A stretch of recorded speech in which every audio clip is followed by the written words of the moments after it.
नमस्कार जय Jagannath YouTube channel को आपण मानक स्वागत। आपण मानकर भल पाइबा स्नेह बहुत मात्रा मिलुची एवं आपण माने व्हाट्सएप कमेंट करूचंती जोटा कि देखि करी भल लागुची एवं आपण मानक पाई जो वीडियोटी बना जाउची निश्चित आपण माने पसंद करूचंती जोटा कि खुशी रे कथा। चलंतु आज रे वीडियो स्टार्ट करबा एवं कोन रहिची वीडियो रे कंप्लीट वीडियो प्रथम शेष पर्यंत देखिबे।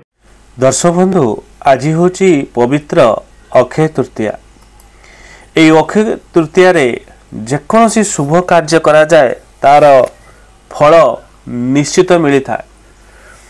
তেণু আজি এই অক্ষয় তৃতীয়ারে আপন মানকু কিছু উপায় মধ্যে কহিবি এবং যদি আপন এই কামগুড়িক আজি করন্তি নিশ্চিত আপনক জীবন जो স্বপ্ন রয়েছে जो আশা রয়েছে তাহা 100% ফলবর্তী হইতায়।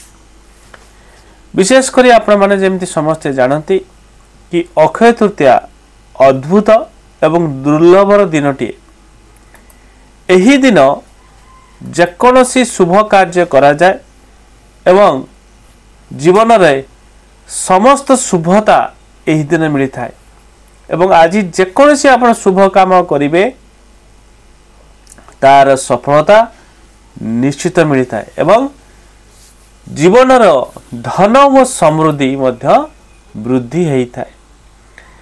এই অক্ষয় তৃতীয়া भारतीय संस्कृति अनुसार विशेष महत्व रही एवं विशेष करी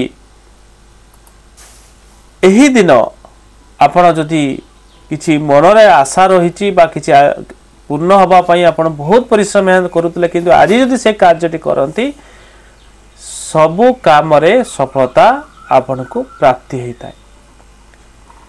विशेष करी এই অক্ষয় তৃতীয়ারে सुख समृद्धि खुशी एवं सबु ही मिली थाए। तेणु निश्चित जदि आपण ए अक्षय तृतीयारे एही कार्य करंती निश्चित आपण को सफलता मिलिबो। कोन आपण एमिति उपाय करिबा दरकार जो द्वारा कि अक्षय तृतीयारे आपण तार बेनिफिट आपण को मिलिबो। विशेष करी ए अक्षय तृतीया दिन जदि किसी आपण दान पुण्य करती निज सक्षम अनुसार ताहले विशेष फल मिली थाए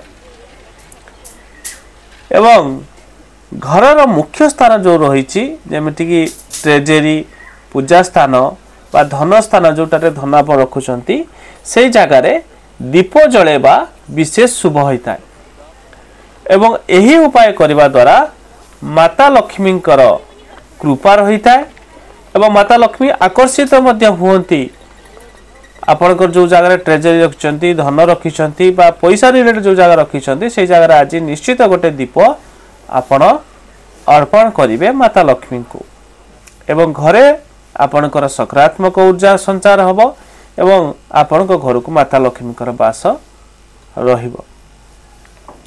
एवं जेमिति मु ऑलरेडी कहितिला आपण मानकू जदि एही दिन आपण दान पुण्य विशेष करंती तार फल अधिक मिली थाए।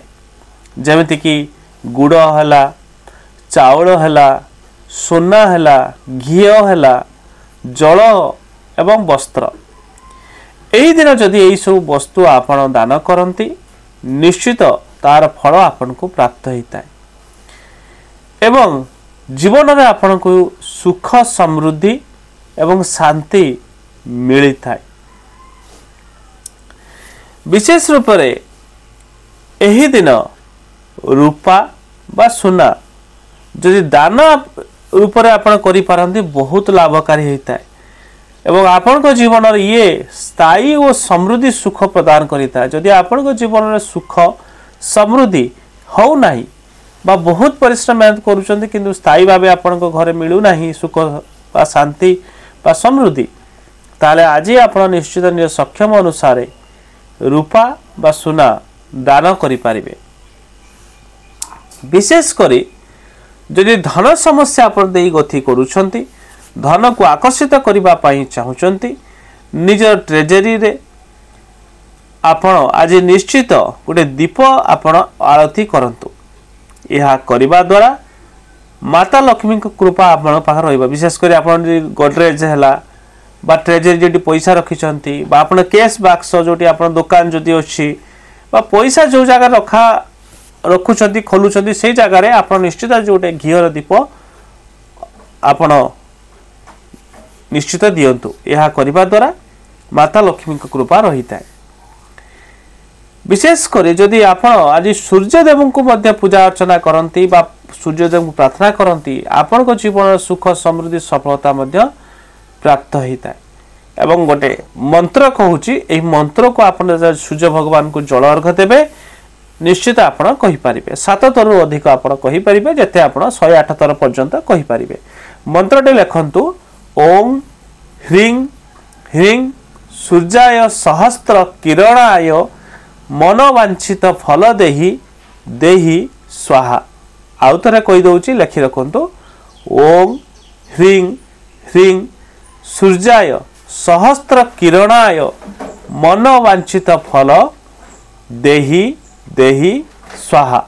यही मंत्र को 7 थर अधिक कही जल अर्घ देवे एवं सूर्य भगवान को आज जल चढ़ावा सहित भगवान को पूजा अर्चना करें। यह करने द्वारा आपण जीवन जो समस्या जो धन समस्या बा दुख रही दूर हम। कही दिन जदि शुद्ध जल दान करती पितृगण और देवता प्रसन्न होता। आपण यही दिन निजर घर शांति पाई मध्य सुख समृद्धि पाई मध्य आपण उपाय करें। निश्चित आज आप जलदान करंतु। यह करने द्वारा भी आपणकर पितृपुरुष खुशी हेबे एवं भगवान मध्य प्रसन्न हेबे जदि आज आपण जलदान करुछंती। विशेष करी आपण धला कलर वस्त्र आपण दान जदि करती ये शुभता और सफलता ये दुईटी जिनस आपण को फल मध्य मिलिबा एवं आपणकर पितृपुरुष और देवता को निश्चित आज आपण सम्मान दियंतु। यह करने द्वारा सुख समृद्धि मिलता है। अक्षय तृतीया दिन जदि घी दान करा जाए भी विशेष रूप से भी फलदायी माना जाइछि। जीवन में सुख समृद्धि भरपूर मिलिबा आर्थिक स्थिति मजबूत हम जीवन में खुशी आपण को मिल। अक्षय तृतीया दिन जदि विशेष मुहूर्त आपण विवाह गृह प्रवेश मुंडन एवं मांगलिक कार्य करती निश्चित यही दिन आपण को शुभ फलदायी मिलता है एवं जीवन में आपण को सफलता प्राप्त होता है। एवं यही अक्षय तृतीया निश्चित आपण शुभ कार्य जेकोसी कार्य करेंगे तार फल 100 गुणा आपण को प्राप्त हम। निश्चय यदि वीडियो भल लगता लाइक करदे चैनल सब्सक्राइब करदे।